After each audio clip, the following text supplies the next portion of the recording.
Hello বন্ধুরা, PS story YouTube চ্যানেলে আপনাদের স্বাগতম। নমস্কার ভক্তবৃন্দ, আপনাদের সকলকে জানাই আমাদের চ্যানেলে আন্তরিক স্বাগতম। প্রিয় দর্শকবৃন্দ, আপনারা কি কখনো কল্পনা করেছেন একটি সাধারণ কুকুর আপনার ভাগ্য বদলে দিতে পারে? হ্যাঁ, শুনতে অবাক লাগলেও শাস্ত্রে এমনই অনেক ইঙ্গিত রয়েছে, যার মাধ্যমে কুকুর আগেভাগেই আমাদের জীবনে শুভ ও অশুভ সময়ের সংকেত দেয়।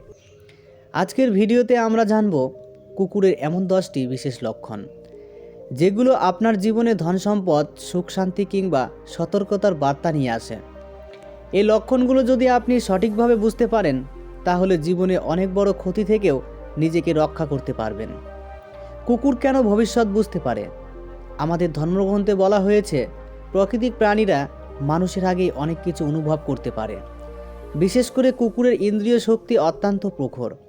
সে বিপদ পরিবর্তন কিংবা সৌভাগ্যের আগমন আগেই টের পায়। প্রথম শুভ সংকেত, কুকুর আপনার বাড়িতে এসে জল পান করলে। যদি কোনো অচেনা কুকুর আপনার বাড়ির সামনে এসে জল খায়, তাহলে এটি ভবিষ্যতের আর্থিক উন্নতির ইঙ্গিত বলে মনে করা হয়। বিশ্বাস করা হয়, দেবী লক্ষ্মীর আগমনের পূর্বে কুকুর এই সংকেত দিয়ে যায়।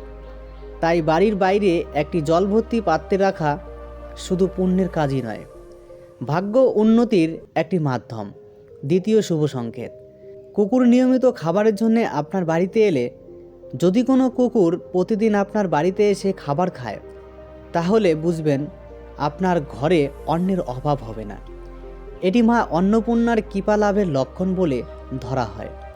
যে বাড়িতে প্রাণী তৃপ্তি পায়, সেই বাড়িতে দারিদ্রতা থাকে না। তৃতীয় শুভ সংকেত, বাড়ি থেকে বেরোনোর সময় কুকুর লেজ নাড়লে আপনি কোনো গুরুত্বপূর্ণ কাজে বেরোচ্ছেন, আর সেই সময় একটি কুকুর আপনাকে দেখে আনন্দের লেজ নাড়ছে, তাহলে এটি সফলতার পূর্বাভাস। এটি জানা যায় যে আপনার কাজ ঈশ্বরের কৃপায় সফল হতে চলেছে। চতুর্থ শুভ সংকেত, কুকুরকে শরীর চুলকাতে দেখা। অনেকেই এটাকে তুচ্ছ বলে মনে করে, কিন্তু শাস্ত্রমতে কুকুরের গা চুলকানো আর্থিক প্রাপ্তি যোগ তৈরি করে। বিশেষ করে ঋণ মুক্তির ইঙ্গিত হিসাবেও একে দেখা হয়। পঞ্চম শুভ সংকেত, কুকুর যদি আপনার গা চেটে দেয়, এটি আপনার চারপাশের ইতিবাচক শক্তির পরিচয়। যার মধ্যে ইতিবাচক শক্তি থাকে, সফলতা তার কাছেই আসবে। এখন আসা যাক কিছু সতর্কবার্তার দিকে।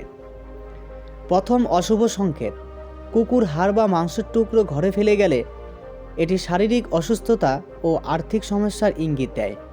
এমন হলে বাড়ি পরিষ্কার পরিচ্ছন্নতা ও মানসিক শান্তির দিকে বিশেষ নজর দিন। দ্বিতীয় অশুভ সংকেত, প্রতিদিন বাড়ির কাছে কুকুরের কান্না। ক্ষুধার কারণে কুকুর কাঁদলে তাকে সাহায্য করা উচিত, কিন্তু অকারণে তাড়িয়ে দিলে অর্থভাব ও মানসিক অশান্তির যোগ তৈরি হয়। তৃতীয় অশুভ সংকেত, বাড়ির কাছে কুকুর মারা যাওয়া। বিশ্বাস করা হয় এটি নেতিবাচক শক্তির উপস্থিতির লক্ষণ। এমন হলে কুকুরটি যথাযথ সৎকার করা এবং ভগবানের কাছে প্রার্থনা করা শ্রেয়। চতুর্থ অশুভ সংকেত, বাড়ির সামনে কুকুরের মারামারি। এটি পারিবারিক কলহ ও সামাজিক সম্মানহানির ইঙ্গিত দেয়। এই সময় অহেতুক ঝামেলা এড়িয়ে চলাই বুদ্ধিমানের কাজ। পঞ্চম অশুভ সংকেত, শনিবার রাতে কালো কুকুরের আগমন। বিশ্বাস অনুযায়ী এটি শনির দোষ বা নেতিবাচক শক্তির লক্ষণ।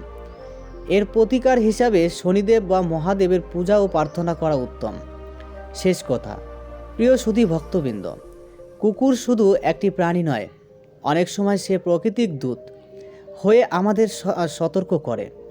তাই কখনোই কুকুরকে আঘাত করবেন না, বরং তার আচরণ বুঝে শিক্ষা নিন। আজকের ভিডিওটি যদি ভালো লেগে থাকে, তাহলে অবশ্যই লাইক করুন, কমেন্টে লিখুন জয় শ্রীকৃষ্ণ, আর চ্যানেলটি সাবস্ক্রাইব করে আমাদের সাথেই থাকুন। সকলেই ভালো থাকুন, সুস্থ থাকুন। জয় শ্রীকৃষ্ণ।